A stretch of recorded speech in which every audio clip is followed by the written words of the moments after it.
حافظ قرآن کی نسبت سے چند اشعار پیش کرنا چاہتا ہوں اور اشعار پڑھنے کے بعد تقریر بھی پیش کروں گا انشاءاللہ بغور سماعت فرمائیں۔ السلام علیکم ورحمۃ اللہ وبرکاتہ۔ آنسو کی ایک بوند نہیں میری آنکھ میں، نظم کا عنوان ہے دعا۔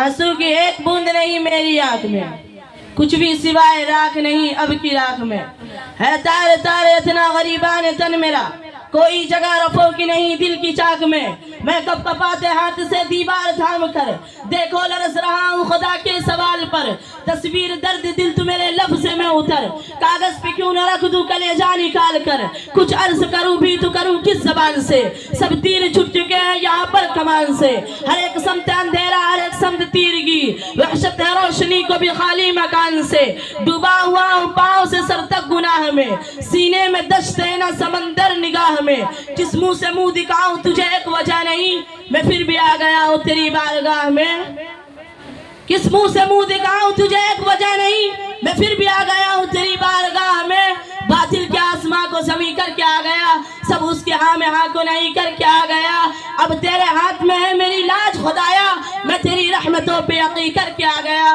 ہر روز گھیرتے ہیں نئے حادثے مجھے، چاروں طرف سے نوچتے ہیں بھیڑیے مجھے، منزل ڈرا رہی ہے بہت دور دور سے، آنکھیں دکھا رہی ہے سبھی راستے مجھے، اچھائیوں کی تیغ جگر میں اتار دے، جو میرے دل کی ساری برائی کو مار دے، مرجھائے ہیں جو پھول تو ان پہ نکھار دے، یا رب فدا کے رخ کو بھی فصلیں بہار دے، یا رب فدا کے رخ کو بھی فصلیں بہار دے، جذبوں میں میرے پھر سے اثر دے میرا خدا، خاموشیوں پہ داد ہنر دے میرے خدا، میری خطا معاف بھی کر دے میرے خدا، دامن نواز شان سے بھر دے میرے خدا۔ آمین ماشاءاللہ۔ الحمد للہ والصلاة على نبیہ اما بعد فاعوذ باللہ من الشیطان الرجیم بسم اللہ الرحمن الرحیم لقد جاءكم رسول من انفسكم عزيز عليه ما عنتم حريص عليكم بالمؤمنين رؤوف رحيم صدق اللہ العظیم۔ دہر میں آسودگی نہیں ملتی، تلاش جس کی ہے وہ زندگی نہیں ملتی، ہزاروں لاروں گلہریاز ہستی میں وفا کی جسم ہو بو وہ کلی نہیں ملتی، مگر میں نظر کو ایک آب گینا لایا ہوں جو شے اس میں وہ جنت میں بھی نہیں ملتی۔ معزز سامعین کرام، صدر دی وقار اور میرے پیارے ساتھیوں، السلام علیکم ورحمۃ اللہ وبرکاتہ۔ آج مجھے جس موضوع سخن پر لب گشائی کا موقع ملا ہے وہ ہے مسیح خام کو جس نے کندن بنایا، دنیا جہالت کے گھٹا ٹوپ اندھیروں میں گری ہوئی تھی، عقل اور خرد کے ہوتے ہوئے انسانیت تباہی کے دہانے پر پہنچ چکی تھی اور روحانیت نام کی کوئی چیز باقی نہیں تھی۔ بالخصوص دنیا عرب تھرڈ کلاس کی سوسائٹی کا منظر پیش کر رہی تھی، جہاں کمزور اور ناداروں کے انسان کے نام سے پکارنا عار سمجھا جاتا تھا اور طاقتور کو سب کچھ سمجھا جاتا تھا۔ جب تمام حدود سے تجاوز فخر اور شرف ٹھہرا اور خوی ابلیسی انسانیت کی طرف منتقل ہونے لگی اور عرب میں جہالت کا دور تھا، عرب جس پہ قرنوں سے تاج الچایا، عرب جس پہ قرنوں سے تاج الچایا، پلٹتی بس ایک آن میں اس کی کایا۔ جب اشرف المخلوقات کا حاصل لقب بھی انسان کے لیے نامناسب ٹھہرا تو رب کائنات کی حکیم ذات تو اس بیمار معاشرے اور قابل ارحام سماج پر ترس آیا اور ایک ایسے مسیحا کو مبعوث فرمایا جسے دنیا مسیح اعظم کے نام سے جانتی ہے۔ ہاں، اس مسیح اعظم کا نام ہے مبارک محمد صلی اللہ علیہ وسلم، جو 1448 برس قبل حضرت عبداللہ رب مامنہ کے گھر پیدا ہوئے۔ لا ریب آپ صلی اللہ علیہ وسلم کی بعثت اس لیے استجاع کے لیے ایک ایسی ہستی ثابت ہوئی جس کے طفل اللہ تعالیٰ نے انسانیت کو ایک مرتبہ پھر ذلت سے نجات دے کر شرف اور کرامت سے نوازا۔ آپ صلی اللہ علیہ وسلم ایک ایسے شہنشاہ تھے جن کی پہچان درویشی اور عاجزی تھی، اور ایک ایسے ناز پرور تھے جن کا حلقہ خدام اور غلاموں سے ہر وقت خالی رہتا تھا، جو شکم و مبارک کے غزات سے سیر کرنے کے بجائے پتھر باندھنے سے بہلاتے، جو یتیموں کا مولا تھا، غریبوں کی مرادیں پر لانے والا تھا، جو خطا کاروں سے درگزر کرتے تھے، جن کے وعد سے مسیح خام کندن بنے۔ اور جن کی شفاعت بھرے رویے نے پکے دشمنوں کو بھی یار غار بننے پر مجبور کر دیا. اتر کر قلعہ سے سوئے قوم آیا، اتر کر قلعہ سے سوئے قوم آیا، اور ایک نسخہ کیمیا ساتھ لایا. مسئلہ قائم کو جس نے کندن بڑھایا، قرار کھوٹا الگ کر دکھایا. محترم ساتھیوں، اعلیٰ اخلاق اور حمیدہ اور صاف کی فتح پر متمکن اس بشر اثر کے بارے میں کلام اللہ خود گواہی دیتا ہے. انک لعلی خلق عظیم. بلا شبہ آپ اخلاق کے بلند مرتبے پر فائز ہیں. خود آپ صلی اللہ علیہ وسلم فرماتے ہیں کہ میں حسن اخلاق کی تکمیل کے لیے مبعوث کیا گیا ہوں. معزز سامعین کرام، سردار مرسلین کی ذات شریفہ، وفا کا پیکر، صبر کا کوہ سار، بردباری اور درگزر کا پتلا، استفناء و قناعت کا بہرہ بے قرار، اور شرم و حیا کی ایک بے مثل نمونہ تھی. ودعنا اسم الختم رسول مولا کل جس نے، ودعنا اسم الختم رسول مولا کل جس نے غبار راہ کو بخشا فروغ بعد یہ سینہ. نگاہ عشق و مستی میں وہی اول وہی آخر وہی قرآن وہی فرقان وہی یاسین وہی طه. ساتھیوں، دین متین کی تبلیغ و ترسیل کے بارے گرا کو دوسروں تک پہنچانے کے لیے آج جناب صلی اللہ علیہ وسلم نے ایسے دلربار نفیس طریقے کو اپنا وطیرہ بنایا جس سے بلا کے شقی القلب اور غضب کا طرف انسانوں کی دل بھی دفعاتاً مسخر ہو جاتے. آپ صلی اللہ علیہ وسلم کے اعلیٰ اخلاق ہی کا کرشمہ تھا کہ لوگ گروہ در گروہ اسلام کے حلقہ بغوش ہوتے رہے اور اس مکمل ضابطۂ حیات کو آگے لے جانے میں آپ کے ہم سفر بن جاتے. وہ شمع اجالا جس نے کیا 40 برس تغاروں میں، وہ شمع اجالا جس نے کیا 40 برس تغاروں میں ایک روز چمکنے والی تھی سب دنیا کے درباروں میں. جس عشق کی آگ کے طفیل ہمارے اسلاف کو قرون اولیاء میں دنیا کی عمارت نصیب ہوئی تھی، وہی آگ آج ہمارے سینوں میں بجھ گئی اور وہاں پر حسابس اور حب دنیا انگڑائیاں لے رہی ہے. جس خودی نے ہمارے اسلاف کو سب کچھ سے استغنا بخشی تھی، وہی خودی اب ہمارے اندر باج بن چکی ہے اور احتیاط درماندگی اور مادہ پرستی میں اس کی جگہ لے رہی ہے. بجھی عشق کی آگ اندھیر ہے، بجھی عشق کی آگ اندھیر ہے، مسلمان نہیں راک کا ڈھیر ہے. ہاں تو بات کہنے کا مدعا یہ ہے کہ رحمت دو عالم صلی اللہ علیہ وسلم کی امتی ہونے کے ناطے ہم سب کا یہ فریضہ بنتا ہے کہ آپ صلی اللہ علیہ وسلم کی سیرت طیبہ اور اسوہ حسنہ کو فلاح کا واحد ذریعہ سمجھ کر زندگی گزارے. اللہ تعالی ہم سب کو اپنے محبوب پیغمبر صلی اللہ علیہ وسلم کے اس فراعی راستے پر چلنے کی توفیق نصیب فرمائے جو دار دنیا اور دار آخرت دونوں میں ہماری سرخروئی کا ضامن بنے.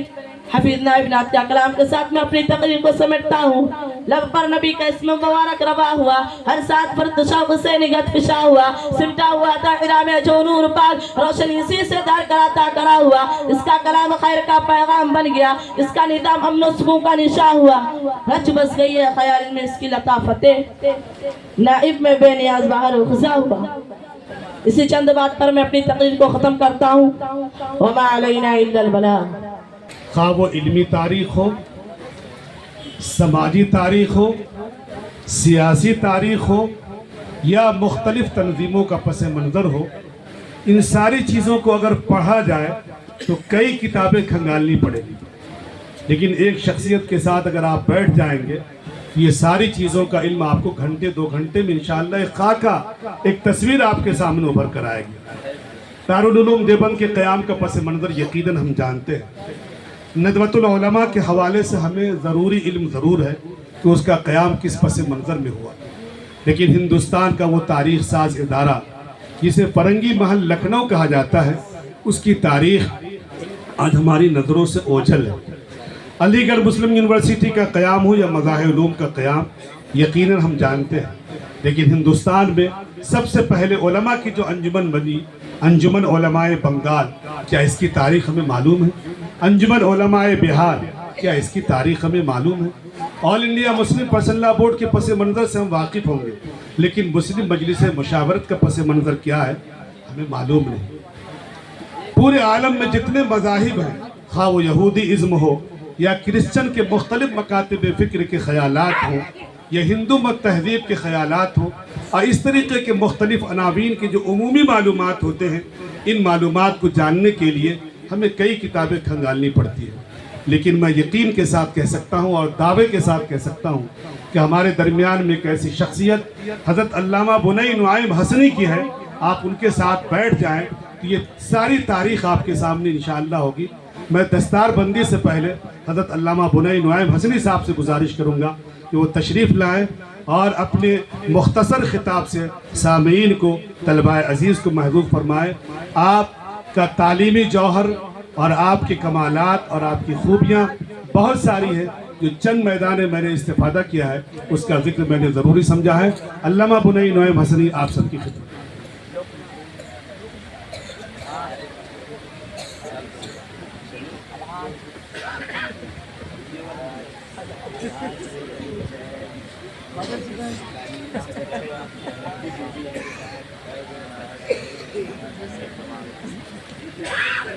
صدر نشست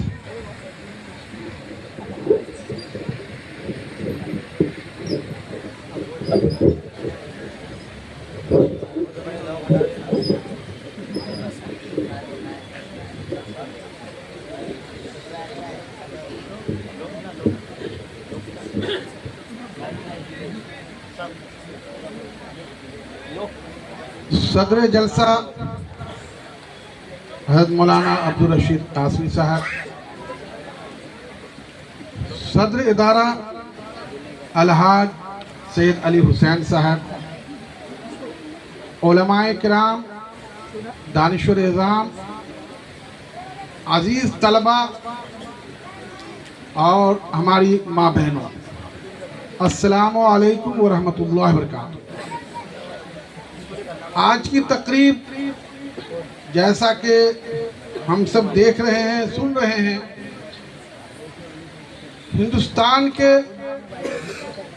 شہر عروس البلاد بمبئی میں جامعہ تجوید القرآن اور نور مہر ہائی اسکول کا مشترکہ سلور جبلی کا پروگرام ہو رہا ہے۔ آپ نے بچوں کو مشاہدہ کیا کہ ہر فن میں بچے جو ہیں ماہرانہ طور پہ اپنے کلام کو، اپنے خطاب کو اور جو بھی ان کو ذمہ داری دی جاتی ہے انہوں نے ان کو اچھے ڈھنگ سے پیش کیا۔ یقیناً یہ پودا آج سے 25 سال قبل الحاج سید علی حسین صاحب نے لگایا تھا، لیکن آج کی تاریخ میں اس پودے کا، اس شجر کا سایہ بمبئی شہر میں ہی نہیں، ہندوستان میں ہی نہیں بلکہ ہندوستان کے باہر بھی اس شجر کا سایہ فگن ہے۔